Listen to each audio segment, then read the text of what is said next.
आइए हम लोग अपनी बाइबलों को आज की सुबह अय्यूब की किताब पर, द बुक ऑफ जोब, अय्यूब की किताब।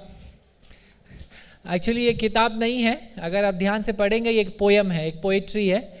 और यहाँ से हमारा जो इब्रानी जो भाषा है वहाँ से अय्यूब की किताब से हिब्रू विजडम लिटरेचर और पोइट्री की शुरुआत होती है। यानी जो इब्रानी की भाषा में जो ज्ञान की बातें हैं, जो पोएम्स हैं जो परमेश्वर के लिए लिखी गई, वार्तालाप जो डायलॉग चल रहा है वो एक पोएम के जरिए प्रेजेंट हुआ है। तो जो अय्यूब की किताब है वो एक किताब नहीं है, एक्चुअली एक पोएम है। अगर आप उसे ध्यान से पढ़ेंगे तो आप देखेंगे कई सारे शब्द बार बार रिपीट हो रहे हैं। एक पोएम में आप कई सारे बात को राइम करने की कोशिश करते हैं। तो इसी तरीके से इसकी संरचना करी गई है लेखक ने। अब मुझे नहीं पता किसने लिखी है, क्योंकि स्कॉलरली वर्ल्ड इस बात के लिए आज भी श्योर नहीं है। कोई कहते हैं कि अय्यूब ने अपने अनुभव को लिख डाला, और मेरा ये मानना है कि अय्यूब अपने विषय में कभी ये नहीं लिखेगा कि वो बड़ा दोष रहित और बड़ा धर्मी था। खुद अपने आप में अपने विषय में लिखना, मुझे लगता है जिसने भी लिखा लेकिन बहुत एक रोमांचित किताब है। और अभी हाल ही में मैंने अपने व्यक्तिगत डिवोशंस में, अपने व्यक्तिगत बाइबल पढ़ने के समय में इस किताब के अध्ययन को कर रहा था, तो अचानक से ये मेरी एक उन किताबों में से शुमार हो गई जो मेरा ओल्ड टेस्टामेंट में फेवरेट्स हैं अचानक से, क्योंकि कुछ ऐसे अद्भुत प्रकाशन इस किताब में हैं जो हो सकता है हमने पढ़े लेकिन कई बार उन पर ध्यान नहीं दिया। मैं पिछले साल गुजरात में हम लोग थे, एक टीम थी मेरे साथ, मेरे बच्चों की, यूथ की, जवानों की। हम लोग एक यूथ कैंप में नाडियार में प्रचार करने के लिए पहुंचे हुए थे। और नाडियार में जब हम थे तो एक सेशन हमने रखा था Q&A का, यानी मन के सवाल, जो तुम्हारे मन में सवाल है वो पूछ लो, ऐसा बच्चों के संग एक सेशन रखा था। और उस सेशन के दौरान क्या हुआ कि पास्टर आए, वो जो पास्टर थे वो मेरा बाइबल कॉलेज का मेरा 1 साल सीनियर है। तो आए, कॉल हिम भाई, है ना, हम लोग लखनऊ में, उत्तर प्रदेश में भाई करके बुलाते हैं। मैं, जोएल भाई क्या हो गया? लेकिन महेंद्र, मेरे पास एक बच्चा है, इसने मुझे बहुत परेशान कर रखा है। मैंने बोला हुआ क्या? बोले यार ये ना चर्च नहीं आता है, संडे स्कूल में जब तक था बहुत अच्छा था, उसके बाद अचानक से इसने चर्च आना छोड़ दिया, और हर चीज़ के लिए इसके पास डिबेट है, तर्क है, विज्ञान से, साइंस से ये तर्क करता है परमेश्वर की एग्जिस्टेंस को लेकर। मैंने कह रहा है काश तुम उससे 1 मिनट बात कर लो और अगर हो सके तो उसे समझा ले जाना। तो मैंने कहा कोशिश करते हैं। मैं उसे अकेले एक कमरे में ले गया, हमारी बातचीत होने लगी। मैं उस बेटे का नाम नहीं लूँगा, लेकिन उस बच्चे से 10th पास बच्चा, लेकिन बड़ा ही इंटेलेक्चुअल बच्चा। और आजकल के यंग जनरेशन का पता है सबसे अच्छा गुण ये, आपके बच्चों का आपको नहीं पता, दे आर वेरी इंटेलेक्चुअल। आप और मेरी जनरेशन में ना हम लोग सवाल नहीं पूछते थे, पापा मम्मी ने कहा तो करना है, वरना इंतज़ार कर रहा है। अभी हमारा जो बाद वाली पीढ़ी है उसमें क्या है, हर चीज़ के पीछे उनको तर्क चाहिए, क्यों, कैसे, कहाँ, कब। तो ये जो बच्चा मेरे साथ बैठा था, मैं इससे बात करना शुरू किया, और बात करते वक्त हो ये रहा था, मैंने उससे बोला कि तुम क्यों परमेश्वर के एग्जिस्टेंस को, परमेश्वर की मौजूदगी को तर्क से जोड़ते हो, विज्ञान से जोड़ते हो, क्यों? आपको पता है मैंने सारी बातों के बीच उसने एक सेंटेंस बोला। उसने बोला भैया आज से 3 साल पहले मैं अपने बाप के लिए, अपने पिता के लिए प्रार्थना कर रहा था, और परमेश्वर ने वो उठा लिया, वो मर गए, मेरी प्रार्थनाओं को नहीं सुना। तो अगर परमेश्वर सच में होता तो मेरे पिता को बचाता क्यों? जब कलीसिया में दूसरे लोगों को चंगा कर सकता है और वो लोग गवाही देते हैं, तो मेरे पिता को क्यों नहीं बचाया? और तब से उसके अंदर एक संदेह, एक डाउट परमेश्वर को लेकर था, और उसका सवाल मुझसे ये था, where is God when it hurts? परमेश्वर कहाँ है जब दर्द होता है, जब हम दुखों से होकर के निकलते हैं, तू कहाँ है? Maybe that question is the question of some of you this morning. हो सकता है वही सवाल आप में से कईयों का आज का सुबह हो कि प्रभु तू कहाँ है जब मैं उस दुख से, उस दर्द से होकर के निकलता हूँ। Right? So I want to talk to us this morning. आज की सुबह मेरा जो शीर्षक मैंने रखा है, परमेश्वर, दुख और दर्द में परमेश्वर पर भरोसा। दुख और दर्द में परमेश्वर पर भरोसा। सबसे कठिन समय जब आपका भरोसा और विश्वास डगमगाता है, वो है दुख, वो है पीड़ा, वो है कठिनाई, वो है बीमारियां, वो है जीवन का तूफान। जब ये सब अचानक से आ जाते हैं तो कहते हैं प्रभु तू कहाँ है? राइट? और आशीषों के बीच में कई बार हम प्रभु को याद करना भूल जाते हैं। सही है?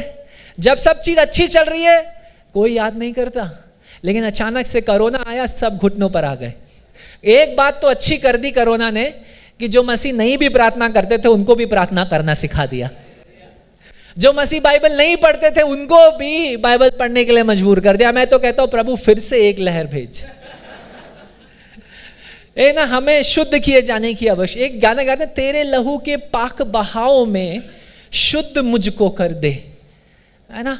हमको उस मानसिकता से बाहर निकलना है ना। मेरे कई सारे एक सीरीज में मैं बोलता चला आ रहा हूं, अगर आपको ध्यान हो, समर्पण के प्रति एक बुलाहट, देने के प्रति एक बुलाहट, राइट। मैं एक सीरीज में बोलता चला आ रहा हूं। और कई बार हमारी जो एक सबसे बड़ी दुर्भाग्य है आज की मसीहत का कि हम ईसाई बनकर रह गए, हम चेले बने ही नहीं। प्रभु ने हमको चेला बनने के लिए बुलाया है। तो प्रभु तू कहाँ है? जब मैं दुख से होकर निकलता हूं, जब मैं पीड़ा से होकर निकलता हूं, जब मैं बीमारियों से होकर के निकलता हूं, जब मैं आर्थिक तंगी से होकर के निकलता हूं, जब लोग मेरा तिरस्कार करते हैं, जिनके लिए मैं भला करता हूं वो मेरे विरुद्ध बोलते हैं, प्रभु तू कहाँ है? हो सकता है जिससे आप बड़ा प्रेम रखते थे परिवार का कोई एक ऐसा व्यक्ति को प्रभु ने उठा लिया और आप उसके लिए प्रार्थना करो तो, और आपका सवाल ये, प्रभु तू कहाँ है? तूने मेरी प्रार्थना को क्यों नहीं सुना? यही इस बच्चे का भी सवाल था, यही इस बच्चे का भी सवाल था। मेरे को मानना आज की सुबह सबसे बड़ा सवाल जो हम सब, ना केवल ईसाइयों के संग लेकिन पूरी मानव जाति के साथ है, वो यही है कि प्रभु तू कहाँ है जब हम दुख और पीड़ा में रहते हैं, राइट। आइए हम अय्यूब की किताब को खोलें, बहुत ही अच्छी किताब अय्यूब की किताब, पहले ही अध्याय को हम खोलेंगे। अय्यूब की किताब पहला अध्याय, अद्भुत। अगर आप में से कितने ने इस किताब को पढ़ा है? बाय द वे, जो लोग हाथ नहीं उठा रहे तो प्लीज पढ़ लीजिएगा। आप लोग जाकर पढ़िए, पढ़ा होगा, याद नहीं होगा कोई बात नहीं, दोबारा एक बार पहले अध्याय को पढ़िए और पढ़कर आप देखेंगे कैसे प्रभु। देखिए अय्यूब का भी यही कुछ सवाल था, ऐसा ही कुछ सवाल था। अगर आप उस कहानी का पहले ही अध्याय का निचोड़ निकालेंगे तो निचोड़ ये है, उसके 7 बेटे 3 बेटियां एक ही दिन में मर गए। सारा लाइफ स्टॉक यानी जितने उसके पास जानवर थे वो भी मर गए। अगर किसी के ऊपर सबसे बड़ी विपत्ति एक साथ आई है, मैं कहूंगा वो अय्यूब है। अब्राहम के बाद अगर सच में परमेश्वर ने किसी की परीक्षा ली, मैं कहूंगा वो अय्यूब है। 10 बच्चे एक दिन में, सारे जानवर संपत्ति एक दिन में। वाह, मैं नहीं चाहता ऐसा हम में से किसी के संग हो, लेकिन मान लीजिए ऐसा कुछ अगर बीत जाए तो हमारी क्या परिस्थिति होगी? समझ रहे हैं आप कैसी परिस्थिति होगी? क्योंकि हम सब माँ बाप हैं, में से कई सारे माँ बाप हैं, मैं भी, मेरे पास एक 3.5 साल का बेटा, हम में से कई माँ बाप हैं। और कई बार बच्चों के ऊपर अगर हल्का सा विपत्ति आ जाए, थोड़ा सा बुखार है, तो हम इतने टेंशन में आ जाते हैं, राइट। मैं और मेरा पत्नी मेडिकल बैकग्राउंड का होकर इतना टेंशन में रहती है, राइट। तो मैं कहना क्या चाहता हूँ, जब विपत्तियाँ आती हैं हम कहाँ हैं प्रभु के साथ? आइए पहले मैं चाहता हूं, पहले वचन को मैं पढ़ रहा हूं आपकी बाइबल में, अगर आप मेरे साथ जुड़ जाइए। आपका वचन है, बाइबल ले करके हम लोग कलीसिया में आए हैं, मेरा मानना यह है आज की सुबह, और इसलिए अय्यूब की किताब पहला अध्याय पहले वचन को मैं पढ़ रहा हूं। उस देश में अय्यूब नामक एक पुरुष था, वह खरा और सीधा था और परमेश्वर का भय मानता था और बुराई से दूर रहता था। पहले ही वचन में जो लेखक है वो बात कर रहा है चरित्र के विषय में। Character matters, right. किसी ने इस प्रकार कहा, if wealth is lost nothing is lost, if health is lost something is lost, if character is lost everything is lost.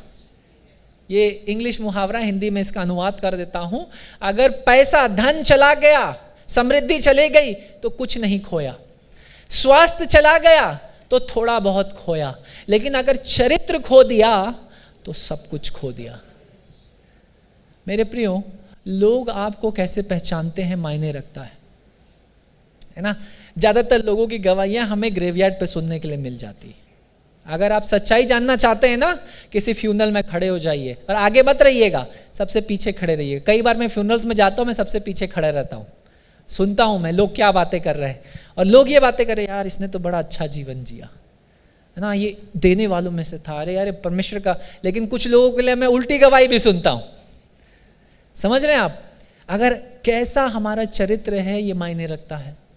किसके लिए? लोगों से बढ़कर परमेश्वर के लिए मायने रखता है।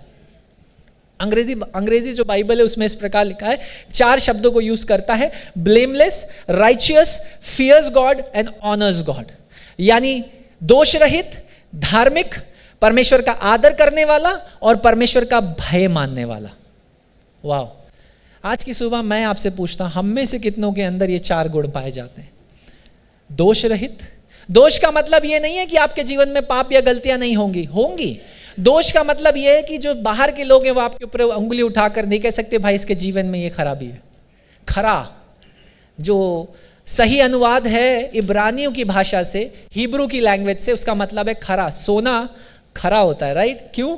जब आग से तपिश से निकालते हैं तब भी वो कहते हैं 99.9%, फिर भी 0.1 रह जाता है। यहां पर परमेश्वर कहता है मेरे को 0.1 भी नहीं, मेरे को 100% खरे लोग चाहिए। अब ध्यान से सुनिएगा, अगर आप 100% आज्ञाकारी हैं तभी आज्ञाकारी हैं। अगर 0.1% भी अनाज्ञाकारी हैं तो आप संपूर्ण रीति से अनाज्ञाकारी हैं। God demands complete obedience. आप ये नहीं कह सकते ये मैं इस वचन को मानूंगा लेकिन वचन के इस भाग को नहीं मानूंगा।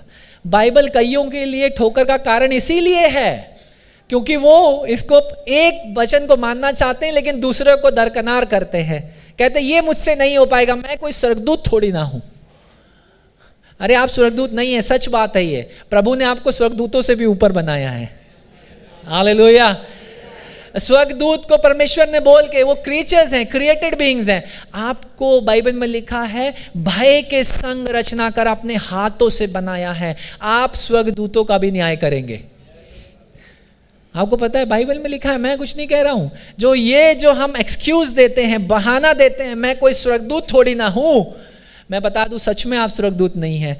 आप मसीह होने के लिए बुलाए गए, स्वर्गदूत होने के लिए नहीं बुलाए गए। मसीह ने आपको बुलाया है कि तुम मेरे समान बन जाओ, मुझे ओढ़ लो। बाइबल में लिखा है मुझे पहन लो। जैसे आप कपड़ा पहनते हैं और ढक लेते हैं अपने, अभी विंटर शुरू हो रहे हैं ना, जब कोरा वोरा गिरने लगेगा तो कैप लगाकर आप ढक लेंगे कहीं से हवा अंदर ना जाए क्योंकि तबीयत खराब होगी। मसीह कहता है वैसे ही अपने आप को मुझ में ढक लो, मेरी आत्मा में मसा कर लो, अभिषेक कर लो। यानी मसा का मतलब है सर से लेकर पांव तक जो तेल पुराने नियम में डाला। मसा शब्द का मतलब है सर से अनॉइंट, यानी अभिषेक करते थे और वो तेल सर से लेकर पांव के नीचे तक बहता था। उस तरीके से मुझे अपने आप को मुझसे ढक लो। मेरे प्रियो, आपको स्वर्गदूत होने के लिए नहीं बुलाया गया है। So don't give that excuse to anybody. वो बहाना किसी को मत दीजिए। आपको मसीह ने कहा जैसा मैं हूं वैसा तुम बन जाओ। हमारी दौड़ स्वर्गदूत बनने के लिए नहीं है, हमारी दौड़ मसीह के समान बनने के लिए है। हालेलुया। पौलुस कहता है मैं उस दौड़ को दौड़ रहा हूं ताकि एक मैं उसके समान बन जाऊं जिसने मुझे बुलाया है। मेरे प्रियो, दूसरा जो हम एक्सक्यूज देते हैं वो क्या रहता है? एक स्वर्गदूत हो गया, दूसरा वाला क्या रहता है? यार मैं मसीह थोड़ी ना हूं। लेकिन आप मसीह हैं, आप ही को तो मसीह बनने के लिए बुलाया। मैं यीशु मसीह थोड़ी ना हूं, लेकिन आपको यीशु मसीह ने कहा कि मैंने अपने समान बनने के लिए बुलाया है। मेरे प्रियो, आज की सुबह मैं आपको चुनौती देना चाहता हूं। अय्यूब के चरित्र को पहले ही वचन में वर्णन किया गया है। वो खरा, धर्मी, जो मैं इब्रानी बाइबल से ट्रांसलेट कर रहा हूं, ये हिंदी बाइबल से नहीं। कई बार हिंदी बाइबल में क्या होता है, शब्दों का फेरबदल हो जाता है। तो मैं आपको जो करेक्ट वर्ड दे रहा हूं वो दे रहा हूं इब्रानी बाइबल से। धर्मी, दोष रहित, परमेश्वर का आदर करने वाला, परमेश्वर का भय मानने वाला। ये 4 गुण हमारे चरित्र में है या नहीं? आज की सुबह अपने आप को हम जांचें, अपने आप को परखें मेरे प्रियो, क्योंकि परमेश्वर ने हमारा चरित्र कैसा है ये परमेश्वर के लिए मायने रखता है। दुनिया चाहे मायने रखे ना रखे, लेकिन परमेश्वर आपके चरित्र की बड़ी चिंता करता है। और अगर जैसा मैंने कहा चरित्र खो गया तो सब कुछ खो गया। पैसा फिर कमा लिया जाएगा, स्वास्थ्य फिर ठीक हो जाएगा, लेकिन चरित्र कहां से वापस लाएंगे? जो लोग कहते हैं धर्मांतरण कराते हैं, मैं कहता हूं धर्मांतरण नहीं, वो तो जीवन चरित्र बदलता है लोगों का। जो पहले नशेड़ी था, दारूबाज था, गालीबाज था, उसके जीवन को बदल दिया प्रभु ने। तो क्या बदला? उसका चरित्र बदल दिया। मेरे प्रियो, चरित्र बदलता है परमेश्वर, इसलिए आपका कैरेक्टर मैटर्स। दूसरा वचन उसके 7 बेटे और 3 बेटियां उत्पन्न हुई। उसके 7,000 भेड़ बकरियां, 3,000 ऊंट, 500 जोड़ी बैल और 500 गधियां और बहुत से दास दासियां थे। वरन उसके पास इतनी संपत्ति थी कि पूर्वी देशों के लोगों में वो सबसे बड़ा था। वाह!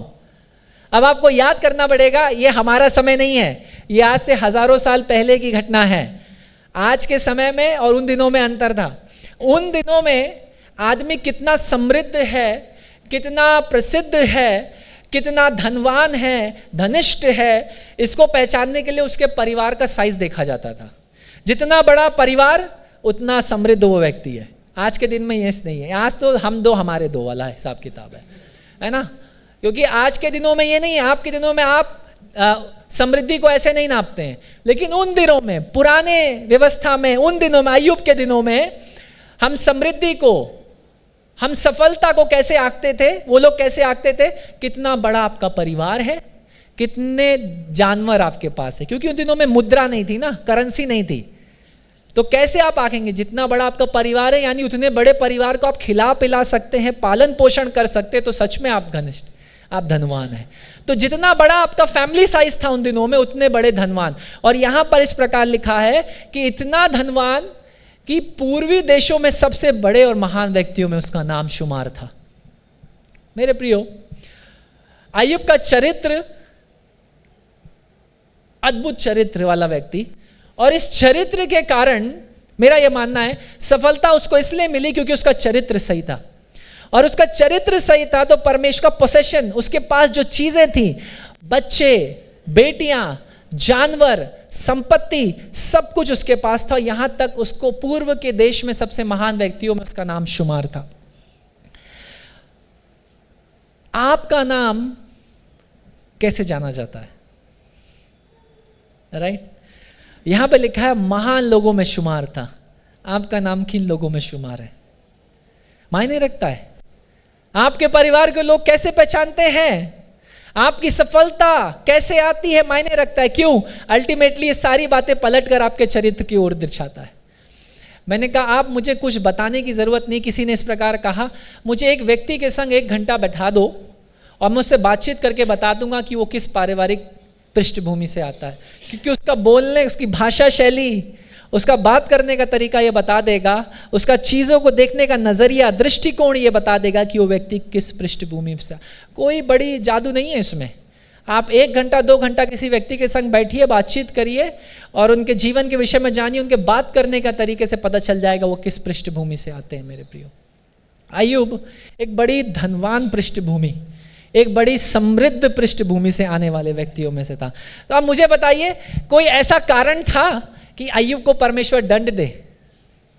कोई ऐसा कारण आपके अनुसार? क्योंकि पहले ही वचन में लिखा है उसका चरित्र बड़ा अच्छा था। राइट? वो दोष रहित, धर्मी, परमेश्वर का भय मानने वाला, परमेश्वर का आदर करने वाला व्यक्ति था। और इस प्रकार बाइबल में लिखा है कि पूरी पृथ्वी पर उसके जैसा कोई नहीं था। वाह!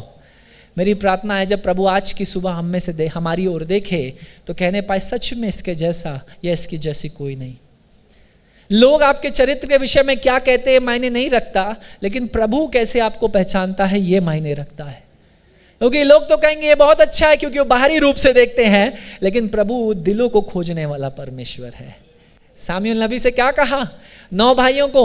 अरे तू इनकी हाइट को देखता है, इनकी लंबाई को, इनकी कद काठी को, इनके अनुभवों को। मैं ढूंढता हूं एक ऐसे जिसके दिल में मैं विराजमान हूं, जिसके दिल में मैं बैठता हूं, और वो है दाऊद।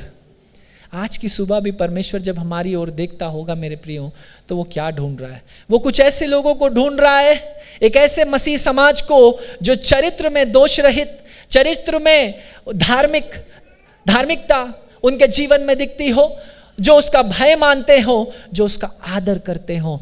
और तब बाइबल में लिखा है वो सफल व्यक्तियों में शुमार था। आपको सफलता चाहिए, वो बुक्स पढ़ने की आवश्यकता नहीं है, क्योंकि वो बुक सारी बाइबल से ही लिखी उन्होंने। 10 principles to become successful, 101 principles to become successful, 101 नियम जिसके द्वारा ये सब समाज के कमाने के तरीके, वो बुक्स की रॉयल्टी, सेलिंग, ये सब उसके पास जा रही है। आया सब एक ही तरीका है, खरे बन जाइए परमेश्वर के सामने, खरे। There is no other way to become successful. Run behind God and success will start running behind you. परमेश्वर के पीछे दौड़ना शुरू करिए, सफलता आपके पीछे आएगी। और कई बार असफलताएं भी आएंगी, क्योंकि असफलताओं का भी परमेश्वर है वो, और उन असफलताओं में भी हमें वो सिखाएगा कि कैसे ये काम दोबारा नहीं करना है। राइट? तो ऐसा कोई भी कारण जो इन पंक्तियों में आपको दिखता हो कि अय्यूब के जीवन में कोई दोष आपको दिखता हो कि उसे परमेश्वर दंड दे, ऐसा कुछ भी अभी तक नहीं दिखाई दिया ना आपको? ऐसा कुछ नहीं था उसके जीवन में कि परमेश्वर उसको दंड दे। अब चौथे और पांचवें वचन पे आ जाते, बड़ा ही महत्वपूर्ण वचन है। मैं धीरे धीरे मैं इस अध्याय को खत्म करूंगा आपके साथ, अभी मेरे पास समय है, मैं धीरे धीरे आगे बढ़ रहा हूं। 4 और 5, उसके बेटे बारी बारी से एक दूसरे के घर में खाने पीने को जाया करते थे और अपनी तीनों बहनों को भी अपने संग खाने पीने के लिए बुलावा भेजते थे। जब जब भोज के दिन पूरे हो जाते थे तब तब अय्यूब उन्हें बुलवाकर पवित्र करता और बड़े भोर को उठकर उनकी गिनती के अनुसार होम बलि चढ़ाता था, क्योंकि अय्यूब सोचता था कदाचि मेरे लड़कों ने पाप करके परमेश्वर को छोड़ दिया हो। इस रीति से अय्यूब सदैव किया करता था। अब मेरे प्रियो, यहाँ पर जो 4 और 5 है ना, ये अपने आप में एक संदेश है, अपने आप में एक बाइबल स्टडी है। द पावर ऑफ इंटरसेशन, मध्यस्थता की प्रार्थना, खास रीति से माँ बाप जब मध्यस्थता करते हैं बच्चों के लिए तो कितना भयानक पावर, सामर्थ्य स्वर्ग से नीचे उतरता है।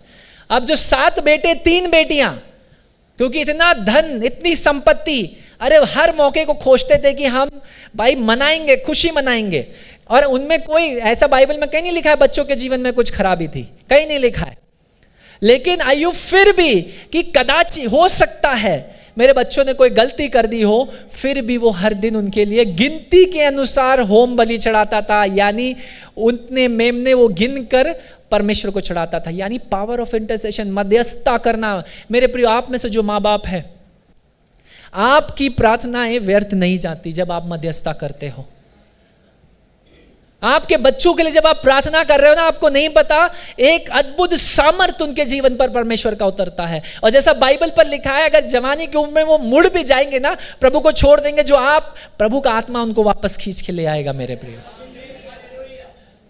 मेरी प्रार्थना है आपके घर इंटरसेशंस के घर बन जाए, मध्यस्थता के घर बन जाए, कि सोने से पहले जब आपके बच्चे सो जाते हैं, मान लीजिए प्रार्थना में नहीं बैठते, छोटे बच्चे, आप उनके ऊपर हाथ रखकर प्रार्थना करो। सुबह उठने से पहले, उसके उठने से पहले आप उठो, उसके ऊपर हाथ रखकर प्रार्थना करो। There is power in intercession. मध्यस्थता करने में सामर्थ्य है, स्पेशली माँ बाप की प्रार्थनाओं में सामर्थ्य है। मेरे प्रियो, अय्यूब हर बार मध्यस्थता करता था। इससे पहले कि पास्टर्स आपके बच्चों के लिए प्रार्थना करें, आप उनके लिए पहले प्रार्थना करो। घर का याजक और राजा आपको ठहराया गया है। जो हम पिता लोग हैं ना, हम लोग अपनी जिम्मेदारी से चूके नहीं, हम लोग चूके नहीं। पिता ये ना कहे कि मेरा जिम्मेदारी टू अर्न अ ब्रेड, नहीं, उससे बढ़कर आपकी जिम्मेदारी ये है कि अपनी पत्नी और बच्चों को दुआ बंदगी में, संगति में बढ़ाइए, क्योंकि जब वो उसमें बढ़ जाएंगे ना, उस सब चीजों में बढ़ जाएंगे। यहां पर देखते हैं 10 बच्चों के लिए अय्यूब हर भोज के बाद होम बलि चढ़ाता था, मध्यस्थता करता था, प्रार्थना करता था, परमेश्वर से क्षमा मांगता था उनके बिहाफ पर। अभी हो सकता है बच्चे छोटे, उनको नहीं पता पा, उनसे गलती, आप उनके बिहाफ पर इंटरसीड करिए, आप उनकी जगह पर परमेश्वर से क्षमा मांगिए, परमेश्वर से मध्यस्थता की प्रार्थना करिए कि प्रभु अभिषेक से भरिए, प्रभु अपने वचन और ज्ञान और भय में बड़ा करिए। मेरी प्रार्थना मेरे बेटे के लिए यही है, और मेरे से जितने लोग बोलते हैं मैं उनको भी यही कहता हूं, आप यही प्रार्थना करो कि कुछ और उसको मिले या ना मिले, सफलता मिले या ना मिले, प्रभु मिल जाए, है ना। किस बाइबल में किसी प्रकार इस प्रकार लिखा हुआ बाइबल में कि संसार को पा लिया तो क्या पाया, राइट, लेकिन प्रभु को पाया तो सब पा लिया। यही तो लिखा है। अगर कोई मनुष्य, मैं थोड़ा सा पोएट है ना, ये पोएम है तो मैं पोएम के रूप में प्रेजेंट कर रहा हूं आपको। क्या लिखा है? अगर कोई मनुष्य अपनी संसार की धन दौलत समृद्धि के पीछे दौड़ता है और अपनी आत्मा को नाश में ले जाता है, उसका क्या फायदा? लेकिन अगर वो आत्मा जीत ले और सब खो दे, वो बढ़िया बात है, वो अद्भुत बात है। मेरे प्रिय, मध्यस्थता करिए, मध्यस्थता करिए। और अगर नहीं हो रहा है, मेरी प्रार्थना है आज और अभी से आपके जो कमरे हैं वो आपकी वेदियां बन जाएं, जहां पर परमेश्वर से आप आमना सामना करें। और मैं तो मूसा का जीवन देख करके मुझे कभी कभी ये लगता है कि हम लोग किस स्थान पर है, किस लेवल पर है। कई बार मैं मजबूर हो जाता हूँ। एक बार मैं छत पर प्रार्थना करता, पता है आपको, और मैं उपवास में था, मैं प्रभु से ये प्रार्थना करता, प्रभु मुझे और अपने वचन से थोड़ा और सिखा दे, I want to learn from you, मुझे थोड़ा सा और सिखा दे। आपको प्रभु ने बताया क्या सिखाया? घुटनों पर बैठ और मेरी आराधना कर, और कुछ नहीं सिखाया।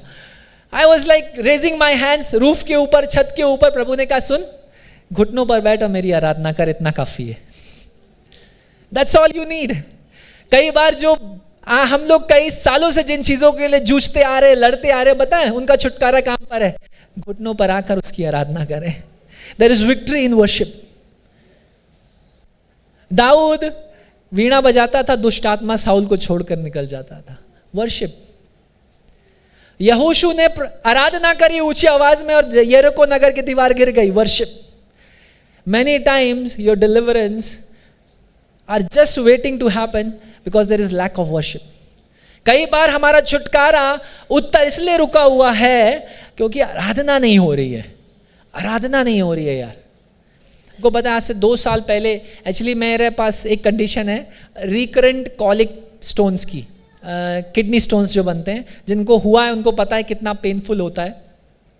सो 2 years बैक मुझे एक रीनल कॉलिक था, 3 mm 4 mm 2 स्टोन थे, सीटी हुआ था मेरा, तो इसलिए मुझे उनका साइज़ भी पता था। तो सीटी में दिखा था रीनल कॉलिक है। और 2 साल पहले वो क्या हुआ, जब वो स्टोन पास हो रहा था तो उस स्टोन ने मेरे अंदर की ब्लैडर की लाइनिंग को काटते हुए निकला, और जो काटते हुए निकला तो पूरा इन्फेक्शन मेरे ब्लैडर से, और मुझे बहुत ज़्यादा पेन था। डॉक्टर्स ने मुझे हाई डोज पेन किलर्स पे डाला, मैं रात में भी सो नहीं पाता था। नेक्स्ट डे डॉक्टर्स मेरे पास आए, से बोला कि सर आपकी उम्र अभी इतनी नहीं है कि हम आपका ऑपरेशन करें, स्टोन्स बहुत छोटे हैं, आप पानी पीछे निकल जाएगा, हम ऑपरेशन नहीं करेंगे। मैंने बोला हमें ऑपरेशन नहीं चाहिए, आप मुझे डिस्चार्ज कर दो। मेरी वाइफ ने बोला आप डिस्चार्ज कर दीजिए, हम लोग घर में मॉनिटर करेंगे। 6 दिन 6 रातें मैं सही से सोया नहीं। और मेरा सवाल बताए क्या था? आपकी तरह था मेरा सवाल भी, अय्यूब की तरह। प्रभु तू कहाँ है? तू कहाँ है? मुझसे क्या गलती हुई? तेरा खादिम, तेरा दास प्रचार करते हैं, दुआ बंदगी करते हैं, क्या गलती हुई? कहाँ मेरे जीवन में तू मुझे क्या सिखाना चाहता? पता है प्रभु ने 5 दिन तक कुछ बातचीत नहीं किया। 6ठे दिन मैंने प्रभु से बोला, छठे दिन की शाम, मुझे आज भी याद है, मैंने दवाइयाँ छोड़ दी थी। 6ठे दिन की शाम मैंने प्रभु से कहा, प्रभु मैं तेरी आराधना करता हूँ, धन्यवाद इस दर्द के लिए, क्योंकि जिंदा लोगों को दर्द होता है, मुर्दों को नहीं।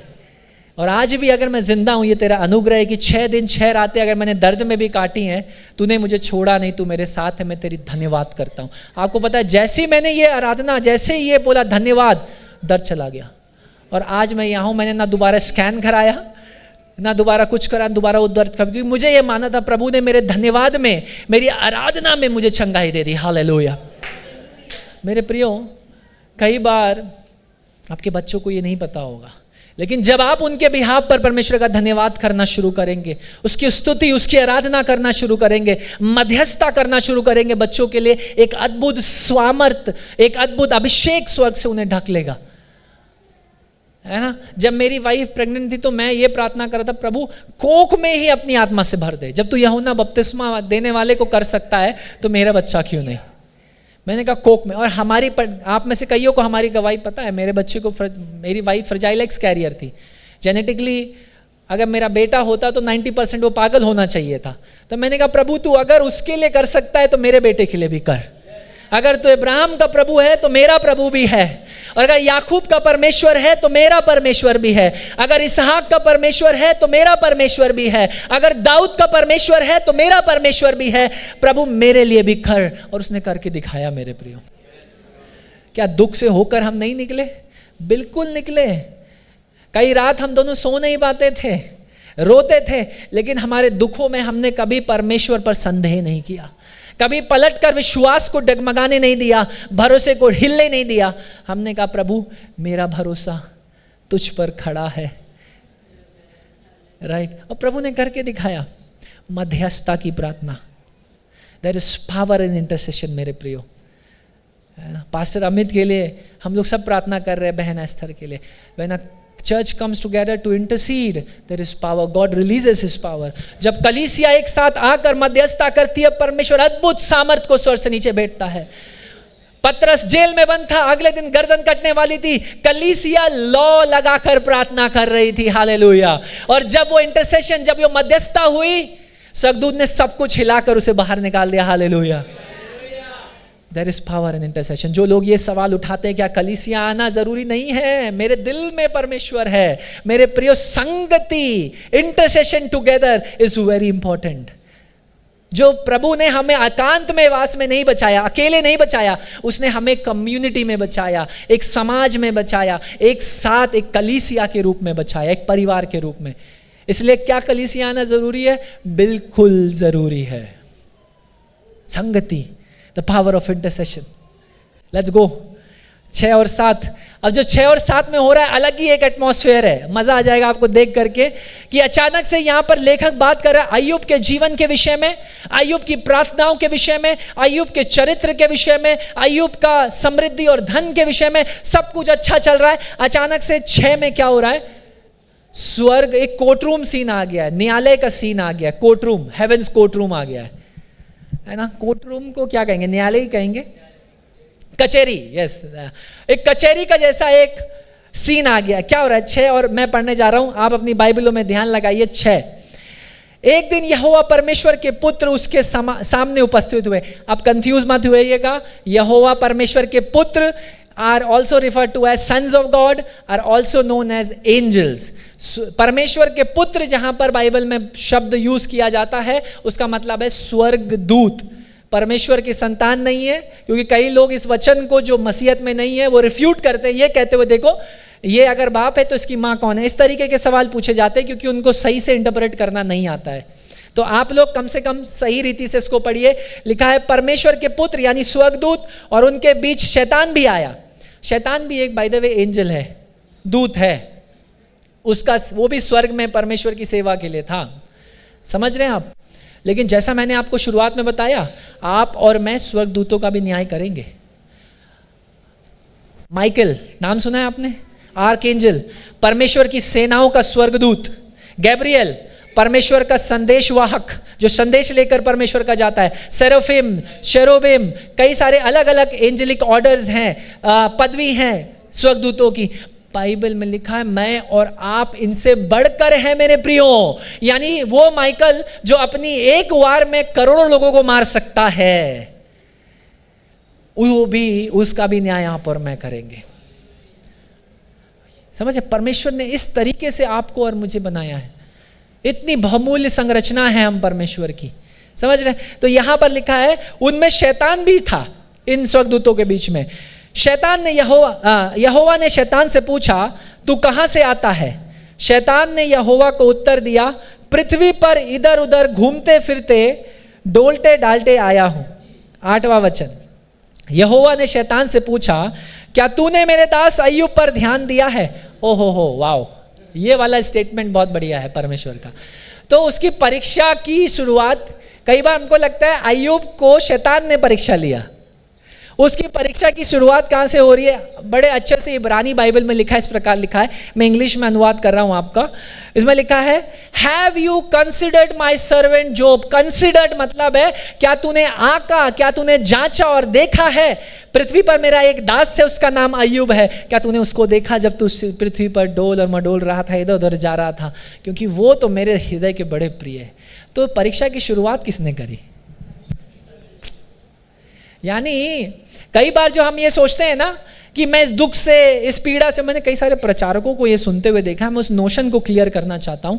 ये सच है, कई बार कुछ परीक्षाएं हमारे जीवनों में हमारे पाप की वजह से भी आती हैं, वो सच है.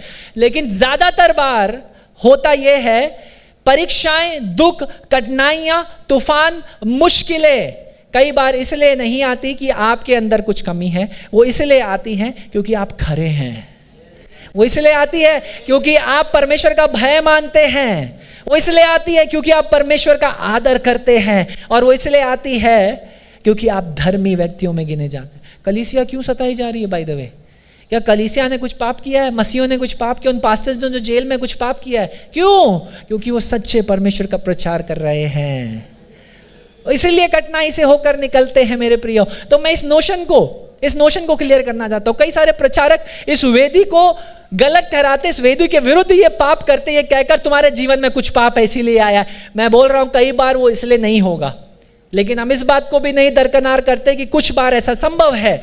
उसके लिए पास्टर्स हैं, उनके संग बैठिए, बातचीत करिए, प्रार्थना करिए, उनके परामर्श लीजिए। लेकिन कई बार परमेश्वर आपको हर परीक्षा में कुछ सिखाना चाहता है।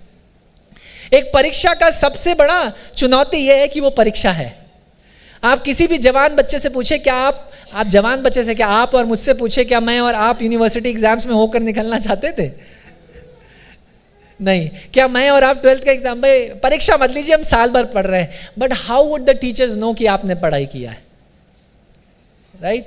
और कैसे आपको नेक्स्ट लेवल पे ले जाएंगे अगर आपको देखेंगे नहीं, जांचेंगे नहीं, परखेंगे नहीं। Every test is next step for your growth. हर एक परीक्षा जिससे परमेश्वर हमें होकर के निकालता है, वो अगला कदम है आपके आत्मिक बढ़त के लिए। परमेश्वर आपको आत्मिक आयाम में उन्नति करने, प्रमोशन, पदोन्नति करेगा, पद में बढ़ाएगा। मैं प्रमोशन जो सांसारिक वाला प्रमोशन नहीं, आत्मिक आयाम में उन्नति देगा। मेरे प्रियो, यहां पर लिखा है, एक कोर्टरूम का सीन अचानक से आ गया और यहां पर हम देखते हैं परमेश्वर खुद शैतान से कह रहा है कि क्या तूने मेरे सेवक, मेरे दास अय्यूब को देखा? फिर उसके आगे क्या लिखा है? क्योंकि उसके तुल्य खरा और सीधा और मेरा भय मानने वाला और बुराई से दूर रहने वाला मनुष्य और कोई नहीं है। अच्छा, पहले वचन की ओर देखिए। पहले वचन में यही लिखा था ना कि वो दोष रहित, वो धर्मी, वो आदर करने वाला और परमेश्वर का भय मानने वाले व्यक्ति में से पहला वचन चरित्र। और यहां पर खुद परमेश्वर उसके चरित्र का प्रमाण पत्र दे रहा है, चरित्र प्रमाण पत्र, क्योंकि वो ऐसा व्यक्ति है। अगर कोई और कहता तो ठीक है, लेकिन यहां पर परमेश्वर खुद उस पहले वचन के ऊपर मोहर लगा रहा है 7वें 8वें वचन के अंदर, यह कहते हुए, क्योंकि उसके तुल्य खरा, उसके जैसा खरा और सीधा और मेरा भय मानने वाला और बुराई से दूर रहने वाला मनुष्य और कोई नहीं है। पृथ्वी में उस समय लाखों की जनसंख्या थी। ये जो टाइमलाइन है बेसिकली अब्राहम और लूत के बीच की है। अय्यूब भी उसी समय में मौजूद था। मैं इसको पढ़ रहा था तो मैंने देखा है टाइमलाइन कब हो रही है, कब। तो ज़्यादातर जो हमारे धर्मशास्त्री हैं, शास्त्रों का अध्ययन करने वाले, उनका कहना यह है कि अब्राहम और अय्यूब कंटेम्प्रेरीज थे, यानी एक साथ इनका अलग अलग स्थानों पर ये मौजूद थे। और वहाँ पर लिखा है कि इसके जैसा पूरी कहीं भी और कोई खरा नहीं है। Wow wow, what a statement! क्या प्रमाण पत्र देता है प्रभु। इसीलिए मैंने शुरुआत में कहा, इंसान आपके लिए क्या प्रमाण पत्र देता मायने नहीं रखता। मैं क्या कहता हूं, आप कितने अच्छे हो, शाबाश, बहुत अच्छा काम किया, मायने नहीं रखता। लेकिन जब प्रभु ऊपर से कहेगा शाबाश मेरे विश्वास योग्य दास, और बाइबल में लिखा है उस दिन जब हम उसका सामना करेंगे, वो हमसे कहेगा, अगर हमने विश्वास योग्य और सच्चा जीवन, खरा जीवन बिताया है, शाबाश मेरे विश्वास योग्य दास, तूने वो किया जिसके लिए मैंने तुझे पृथ्वी पर रखा था। क्या गवाही! परमेश्वर एक गवाही को किसको दे रहा है? शैतान को। शैतान को बता रहा है, तूने क्या अय्यूब को देखा?